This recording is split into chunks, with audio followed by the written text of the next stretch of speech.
احد یحبنا ونحبه، فرمایا کہ احد مجھ سے محبت کرتا ہے، میں اس احد سے محبت کرتا ہوں۔ اور یہ احد، غزوہ احد کی جو جنگ لگی تھی سن 3 ہجری میں لگی، 3000 کا لشکر تھا مشرکوں کا، 700 صحابہ کرام تھے۔ مشرکوں نے بدر کا بدلہ لینے کے لیے اعلان جنگ کیا۔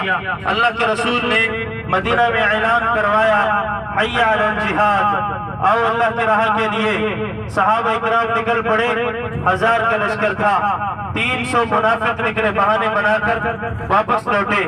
700 صحابہ اکرام آگے تشریف لائے، 50 صحابہ اکرام 700 میں سے چنے گئے، اور ان صحابہ کو یہ حکم ہوا کہ آپ رماح کے اوپر ڈٹ کے رہنا، نیچے نہ اترنا، فتح مل جائے بھی نیچے نہ آنا، شکست ملے بھی نیچے نہ آنا۔ جیسے ہی مشرک آئے تو مسلمانوں نے مشرکوں کے اوپر وار کیا، اور مشرک ڈر کے مارے اپنا مال چھوڑ کر پیچھے بھاگے، شکست تسلیم کر دی۔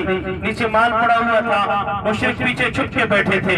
تو جیسے مسلمانوں نے دیکھا ہمیں تو فتح مل چکی ہے، اب ہم بھی اس مال میں حصہ لے لیں، تو صحابہ اکرام رماح کو چھوڑ کر جب نیچے آئے تو مشرکوں نے پیچھے سے حملہ کیا، رماح کے اوپر جتنے صحابہ تھے ان کو شہید کر دیا گیا۔ یہ الٹے ہاتھ کی طرف سے دیکھو، 40 صحابہ نیچے اتر کے آئے تھے، 10 صحابہ اس پہاڑ پہ بچ گئے تھے جس پہ لوگ چڑھے ہوئے ہیں۔ یہ رماح پہاڑ جو ہے اس پہ 40 صحابہ نیچے اترے، 10 صحابہ بچے، پیچھے سے مشرک آئے، اس پہاڑ کے اوپر حملہ کیا، جتنے بھی صحابہ تھے ان کو شہید کر دیا۔ یہ پہاڑ خون سے رنگین ہو گیا، خون سے لال ہو گیا۔ میرے عزیز ساتھیوں، اس پہاڑ پہ چڑھنا جائز نہیں ہے، کیونکہ جہاں صحابہ کا خون لگا ہو ہمارے قدم نہیں لگ سکتے۔ با ادب با نصیب، بے ادب بد نصیب۔ یہ جو لوگ چڑھے ہوئے ہیں، یا تو چھوٹی گاڑی والے ہیں، یا تو فوٹو کے چکر میں ہیں، بس فوٹو ہو جائے، حالانکہ بے ادبی ہے۔ بورڈ پہ لکھ دیا گیا ہے نہ چڑھو۔ اللہ کے رسول صلی اللہ علیہ وسلم موجود تھے، اس پہاڑ پہ صحابہ شہید ہوئے، پھر مشرک نیچے مجمع میں آئے، صحابہ کی تعداد بڑھتی گئی، حتیٰ کہ اللہ کے رسول صلی اللہ علیہ وسلم کو نشانہ بنایا۔ نبی علیہ السلام کا دندان مبارک شہید ہو گیا، اللہ کے رسول کے چاچا سیدنا امیر حمزہ کو شہید کر دیا گیا، جسم کو ٹکڑوں میں بکھیر دیا گیا۔ حضرت حنظلہ شہید ہو گئے، مصعب بن عمیر شہید ہو گئے، اور صحابہ اکرام شہید ہوتے ہوتے 70 صحابہ اکرام نے جانوں کا نذرانہ دیا۔ اس جنگ کے اندر 70 صحابہ اکرام شہید ہو گئے، 630 صحابہ بچے۔ مشرک خوش ہو رہے تھے، اللہ کے رسول جب دندان مبارک شہید ہوا، اور اس کے بعد جب نبی علیہ السلام ہوش میں آئے، نیچے اترے، تو مشرک خوش ہو رہے تھے۔ اللہ کے رسول نے حکم فرمایا، جو زخمی ہیں وہ میرے ساتھ چلو۔ پھر مشرک ڈر گئے کہ یہ زخمی ابھی تو ہمیں کچا کھائیں گے، کے مارے پھر شکست تسلیم کر کر بھاگے۔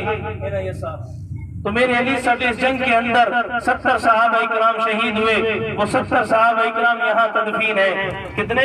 70 صحابہ اکرام۔ اب یہ جالی ہے، وہ آگے آپ کو جالی نظر آ رہی ہے، اس جالی تک جائیں گے آپ ساتھی، اور یہ جالی کے اندر جو اندر کا ماحول ہے میں وہ بتا رہا ہوں، توجہ سے سنیں۔ تو جالی کے اندر ایک سائیڈ آپ کو 2 قبریں نظر آئیں گی، کتنی؟ 2۔ ان 2 کے اندر 3 صحابہ اکرام ہیں۔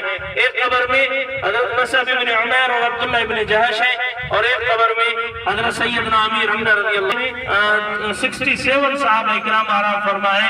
جو 70 صحابہ اکرام اجتماعی قبر ہے، وہ جالی نظر آ رہی ہے، آپ اس جالی تک جائیں گے، ادھر سے واپس آئیں گے۔ اور میرے عزیز ساتھیوں، یہاں قبرستان رسول اللہ صلی اللہ علیہ وسلم تشریف لاتے تھے اور دعا اور سلام پڑھتے تھے۔ وہ سلام آپ کو شاید نہ آتا ہو، میں آپ ساتھیوں کو سلام پڑھا دیتا ہوں، کیونکہ باقی قبرستان میں جانے کا ایک مقصد ہوتا ہے کہ اپنی قبر کو یاد کرو۔ قبر کو دیکھیں گے تو اپنی قبر یاد آئے گی نا، موت کو دیکھیں گے تو موت یاد آئے گی۔ شرعی حکم یہی ہوتا ہے۔ میں آپ کو سلام پڑھا دیتا ہوں، باقی خواتین کو